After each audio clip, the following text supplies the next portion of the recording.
Bienvenue dans le podcast Osmose par Magali Garcin. Osmose, c'est mon univers, mon vortex d'énergie.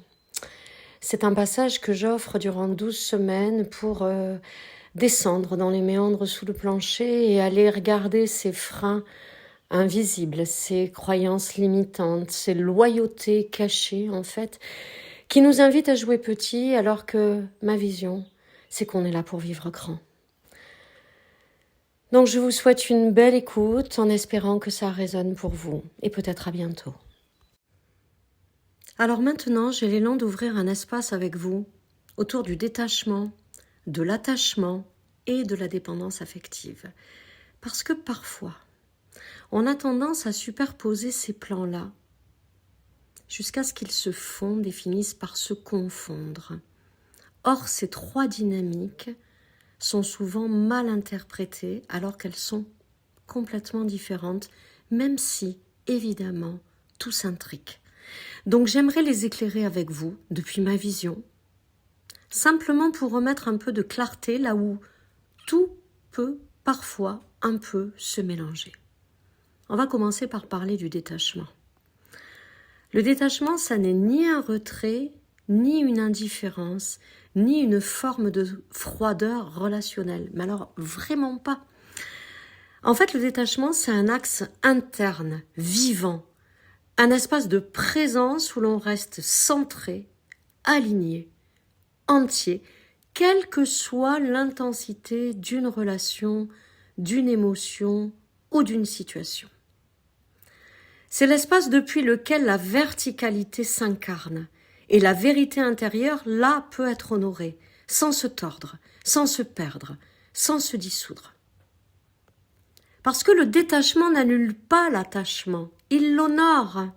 Et pour comprendre vraiment le rôle du détachement, je vais d'abord vous inviter à comprendre la nature véritable de l'attachement. Parce que l'attachement, c'est un mouvement naturel du vivant. Il ne vient pas d'un manque, il vient d'une capacité innée en nous. Cette capacité d'être en lien, d'être touché, de reconnaître l'autre, de se laisser rejoindre. L'attachement, c'est le cœur qui tend la main sans renoncer à sa propre pulsation. Il n'est ni une faiblesse, ni un défaut d'autonomie, ni un aveu d'insécurité. Non, l'attachement est organique, il est naturel, il est biologique et à mon sens, il est fondamental, il est essentiel à notre développement, à notre structure même d'être humain, à notre architecture intérieure, à notre géométrie sacrée. Il fait d'ailleurs partie des premiers langages du corps, un langage de chaleur, d'appartenance, de présence. Regardez les bébés. L'attachement est sain. Et un attachement sain laisse respirer. Il relie sans retenir. Il rapproche sans absorber. Et surtout, il ouvre sans enfermer. Un attachement ajusté soutient. Il ne retient pas jamais. Il n'exige pas de devenir quelqu'un d'autre pour maintenir le lien. Il n'y a pas d'adaptation, il n'y a pas de suradaptation, il n'y a pas à tordre sa vérité, au contraire. Il invite à l'authenticité. Il ne demande jamais de renoncer à sa vérité. Il ne sacrifie jamais l'axe personnel. Il laisse intact l'espace de l'unicité exister dans l'authenticité, dans la vérité. Et en ce sens, il est vraiment fondamental. Mais lorsque l'attachement dépasse sa juste mesure, lorsqu'il se resserre, qu'il se fixe, qu'il se contracte, qu'il commence à demander ou à compenser, alors le détachement devient essentiel. C'est lui qui permet de rester dans son axe, dans sa vérité, dans sa verticalité, dans son autorité sacrée, dans son pouvoir. C'est lui qui permet de traverser la vie sans se renier, sans sacrifier son alignement, sans devenir la version de l'autre, attendue par l'autre, dans la relation ou dans l'environnement, tel qu'il pourrait vouloir que l'on soit. On n'est pas là pour répondre aux attentes et aux besoins des autres. Non. Et là, le détachement redonne de l'espace lorsque le lien se fait trop étroit. Il ramène de la clarté lorsque l'émotion déborde. Il restaure la stabilité intérieure lorsque l'attachement bascule en attente. Et l'attente, c'est le contrôle. L'attente, c'est un conditionnement, c'est un mécanisme qui se cache derrière le petit doigt du contrôle. Donc le détachement, ça n'est pas une rupture du lien, non, pas du tout, c'est la restauration de notre axe, la restauration de notre véritable identité.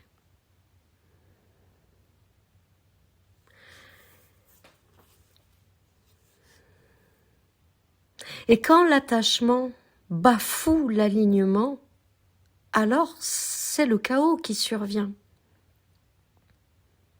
Si l'attachement au résultat ou à quelqu'un dépasse en fait notre alignement, qui lui honore notre vérité, c'est de la mendicité, c'est du marchandage. C'est une manière de manufacturer sa vie, de la fabriquer artificiellement, parce que ça part d'un espace de peur, d'un espace de manque, d'un espace qui vibre, le vide, mais pas ce vide qui contient tout, ce vide à remplir. Et qu'est-ce qu'il va faire l'univers? Il va répondre à cela.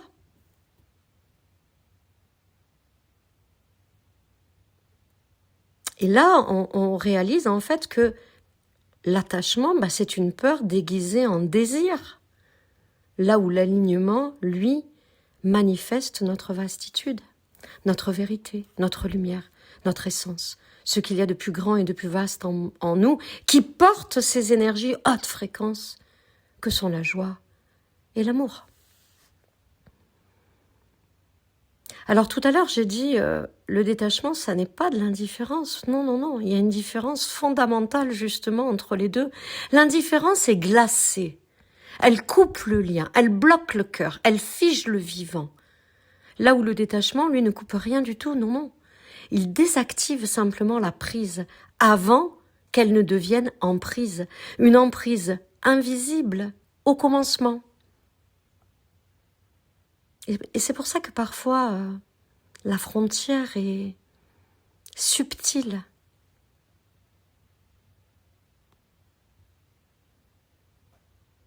Le détachement permet de rester présent sans être façonné ou décentré, si vous voulez, par l'autre, ou par une situation, par notre environnement, qu'importe. Là où l'indifférence est une stratégie de protection, et même parfois une arme relationnelle, dans certains contextes, elle devient même une stratégie de pouvoir ou de domination qui enferme l'autre dans un rôle de victime. Le détachement, lui, c'est tout l'inverse. Il honore cette souveraineté intérieure. C'est un espace clair, stable, qui permet d'aimer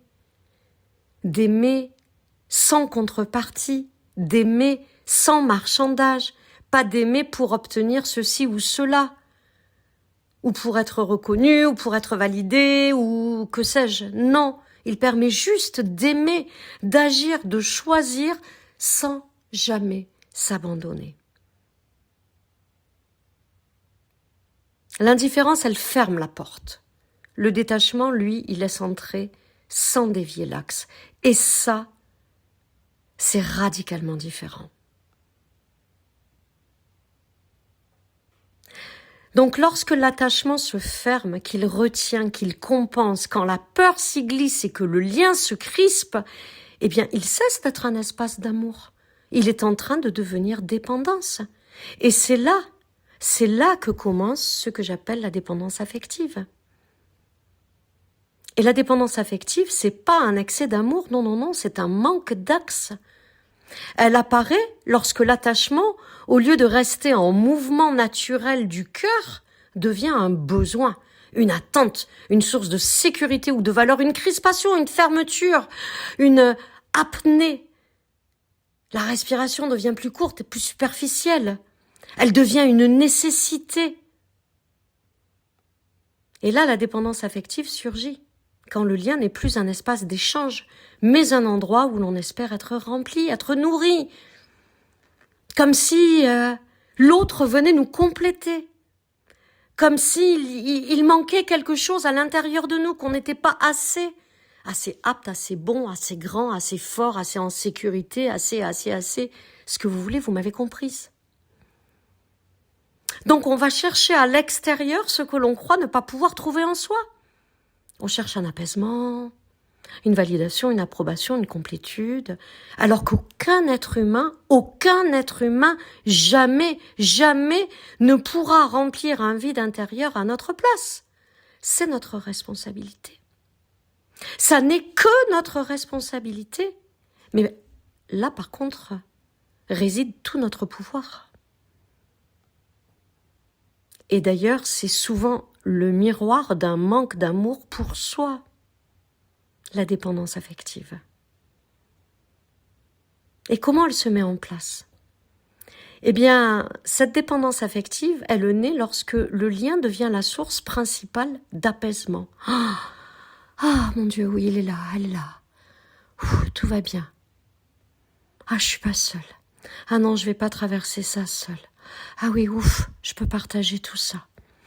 Ah, il me soutient, il m'accompagne. Elle m'aide, elle me comprend. Le regard de l'autre, ça devient une validation en fait. Ça devient l'espace dans lequel on se sent plaigné, reconnu, approuvé, soutenu. Et on croit que c'est de l'amour. Mais en fait, la présence de l'autre devient un antidote à la peur. La relation devient un refuge plutôt qu'un espace de croissance. Parce que là, le système nerveux va chercher l'ancrage à l'extérieur. Le cœur se raccroche. L'axe interne s'est fait plus fragile. Et le lien, au lieu de nourrir, commence à épuiser. Dans la dépendance affective, ça n'est jamais assez. Il manque toujours et encore quelque chose. Et l'autre, quel que soit l'autre, dans le pro, dans le perso, dans le familial, dans la fratrie, dans la maternité, quel que soit l'axe, l'autre pourra donner tout ce qu'il peut, faire tout ce qu'il peut, à tout moment. Ça ne sera jamais assez. Et du coup, on s'épuise dans une attente sans fin. La dépendance affective, c'est une dérive du lien, en fait. Une confusion entre attachement naturel et fusion compensatoire. Elle naît toujours d'une peur. La peur d'être seule, la peur de perdre, la peur de ne pas être assez, la peur d'être abandonnée, la peur d'être rejetée, la peur de ne pas être reconnue, la peur de ne pas être soutenue, la peur de ne pas être validée, la peur de ne pas être apte, de ne pas réussir seule, etc., etc. Elle est le miroir d'un manque de confiance en soi et de mésestime de soi.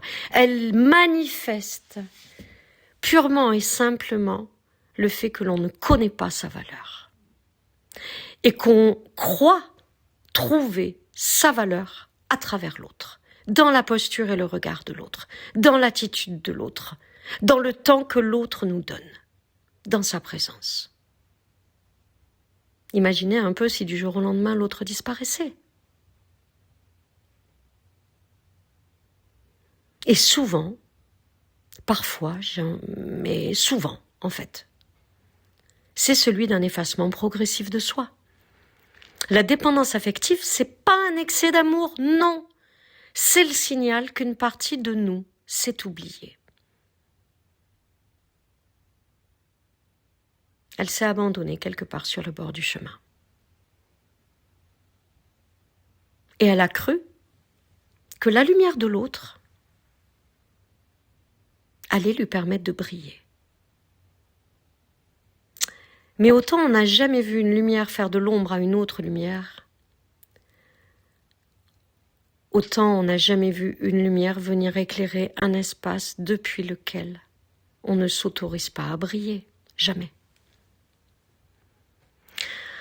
Voilà pourquoi, dans ma vision, là où l'attachement est fondamental, essentiel, la dépendance affective, dès ses premiers signes, nous appelle à revenir dans notre axe. Le détachement n'est jamais, jamais, au grand jamais, un manque d'amour. Au contraire, c'est le choix de l'amour juste. C'est le choix de l'amour de soi et de l'amour de l'autre et de l'amour des autres et de l'amour sans condition, sans contrepartie. C'est du don pur. C'est celui qui donne au lieu de prendre, celui qui circule au lieu de compenser, celui qui relie sans jamais réduire. Merci d'avoir écouté ce podcast avec nous, les podcasts d'Osmose. Osmose, c'est mon univers, ma vision, ma réalité que je vous partage ici, pour vous permettre d'aller là où vous devez aller, vous autoriser à aller là où vous voulez aller. Et si ça résonne en vous, eh bien, n'hésitez pas à vous rapprocher de nous. Vous avez toujours depuis le site matière à en savoir plus ou à me contacter directement.